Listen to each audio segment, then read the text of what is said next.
दोस्तों, आज तक आप देखते आ रहे हैं जो अशासकीय विद्यालय होते हैं, तो अशासकीय विद्यालयों में जो टीचर्स वगैरह की जो स्टाफ की वैकेंसीज निकलती हैं, तो उसके बाद जो उसकी नियुक्ति की प्रक्रिया होती है वो स्कूल स्तर पर ही होती है।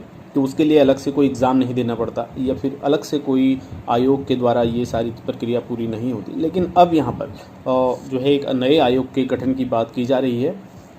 इसके बारे में पूरी डिटेल में आपको बता दूंगा मैं क्या होने वाला है। और दूसरा यहाँ पर ये है कि क्योंकि आपको पता है इसमें बार बार जो है असमानताएं नज़र आती हैं, ठीक है, धोखेबाजी, घपलेबाजी, ये सारी चीज़ें, आप जितने भी ऐसे शब्द हैं आप इनका इस्तेमाल कर सकते हैं, तो यहाँ पर नज़र आता है। तो इन असमानताओं को हटाने के लिए आयोग का गठन किया जाएगा जो स्कूल से लेकर के डिग्री कॉलेज स्तर तक की नियुक्ति के लिए जिम्मेदार होगा। और ये इसका बहुत सारे अन्य कार्य भी होंगे, इसके बारे में बात कर लेते हैं। इसमें मतलब क्या चीज़ नई होने वाली है। प्रदेश के अशासकीय सहायता प्राप्त डिग्री कॉलेज और स्कूलों के मैनेजमेंट के हाथ से नियुक्तियां करने का जो अधिकार अभी तक उनके पास था, वो अधिकार अब जल्दी ही हट सकता है। सरकारी अनुदान पर चलने वाले सभी शैक्षिक संस्थाओं में भर्ती के लिए सरकार शिक्षा सेवा चयन आयोग बनाने जा रही है। यूपी के चयन आयोग की तर्ज पर ही उच्च शिक्षा विभाग ने इसका प्रस्ताव तैयार कर लिया है। इस आयोग को कॉलेजों के खिलाफ आने वाली शिकायतों को सुनने, जांच और दोषियों के खिलाफ निलंबन आदि की कार्रवाई करने का अधिकार भी देने का प्रस्ताव है। सूत्रों के अनुसार आयोग के गठन के लिए जरूरी कानून का ड्राफ्ट भी तैयार कर लिया गया है। उच्च और विद्यालय शिक्षा विभाग से इस पर सुझाव लिए जा रहे हैं। सरकार ने माध्यमिक शिक्षा निदेशक R.K. कुंवर से विद्यालयी शिक्षा स्तर के अशासकीय स्कूलों को आयोग के अधीन लाने के बाबत सुझाव और प्रस्ताव मांगे हैं। सरकार ने माध्यमिक शिक्षा निदेशालय स्तर से हो रही देरी पर नाराजगी भी जताई है। अनुसचिव दिनेश भंडारी ने कुंवर को तत्काल अपने प्रस्ताव शासन को देने को कहा है। दोस्तों, सरकारी कर्मचारी नहीं होने की वजह से नया आयोग बनाने की यहाँ पर बात की है।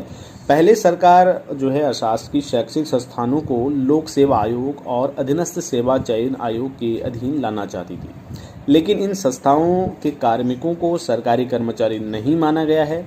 हालांकि इनमें कार्यरत शिक्षक कर्मचारियों को वेतन जो है और उनके जो बाकी के भत्ते हैं और अन्य जो सुविधाएं हैं वो करीब करीब सरकारी के समान ही मिलती है, लेकिन इनको सरकारी कर्मचारी नहीं माना गया है। लेकिन इनका सरकारी कर्मचारी नहीं होने की वजह से कोई तीसरी एजेंसी ही इसमें नियुक्ति कर सकती है। वर्तमान में प्रत्येक स्थान रिक्त पदों के आधार पर सरकार से नियुक्ति की अनुमति लेता है। ये नियुक्तियां शुरू से सवालों में ही रही है। हालांकि चयन प्रक्रिया में एक सरकारी प्रतिनिधि भी होता है, लेकिन पारदर्शिता हमेशा ही कटघरे में रहती है। तो एक छत के नीचे आएंगे शासकीय संस्थान, ये कहना है जो है यहाँ पर ये बात निकल के आ रही है। अब तक राज्य की उच्च शिक्षा और विद्यालय शिक्षा के अलग अलग आयोगों की बात होती रही है। देखिए, वो स्कूली जो शिक्षा है और जो उच्च शिक्षा, वो अलग अलग आयोग बनाने की बात हो रही थी, लेकिन धन सिंह रावत ने यहाँ पर एक पहल की है, तो इसके बारे में आपसे बात करेंगे। तो वर्ष 2012 से लगातार इन पर चर्चा की जाती रही है, लेकिन बात फाइलों से बाहर नहीं निकल पाई अभी तक। अब शिक्षा मंत्री डॉक्टर धन सिंह रावत ने अधिकारियों को अलग अलग आयोग के बजाय एक समग्र आयोग बनाने के निर्देश दिए हैं। डॉक्टर रावत ने आयोग के लिए बनाए जा रहे एक्ट में उसे कार्रवाई का अधिकार देने का प्रावधान करने के निर्देश दिए हैं। तो शिक्षा सेवा चयन आयोग के गठन को एक्ट का ड्राफ्ट जो है तय हो चुका है, तैयार हो रहा है। यहाँ पर आप देखेंगे 617 बेसिक जूनियर माध्यमिक अशासकीय स्कूल हैं पूरे उत्तराखंड में, और 19 डिग्री कॉलेज हैं पूरे उत्तराखंड में सरकारी सहायता प्राप्त है। तो यहाँ पर स्कूल और डिग्री कॉलेजों में जो नियुक्तियाँ होती हैं अशासकीय विद्यालयों में, आप देखते हैं किस तरीके से वहाँ पर जो है गड़बड़ी सामने आती है। तो इस असमानता को दूर करने के लिए आयोग का गठन होगा, और आयोग जो है इन विद्यालयों के लिए, इन महाविद्यालयों के लिए पूरे स्टाफ की नियुक्ति करेगा, चाहे वो टीचर स्टाफ हो, चाहे स्कूल से संबंधित अन्य स्टाफ हो। तो यहाँ पर देखना होगा, ये एक अच्छी पहल है।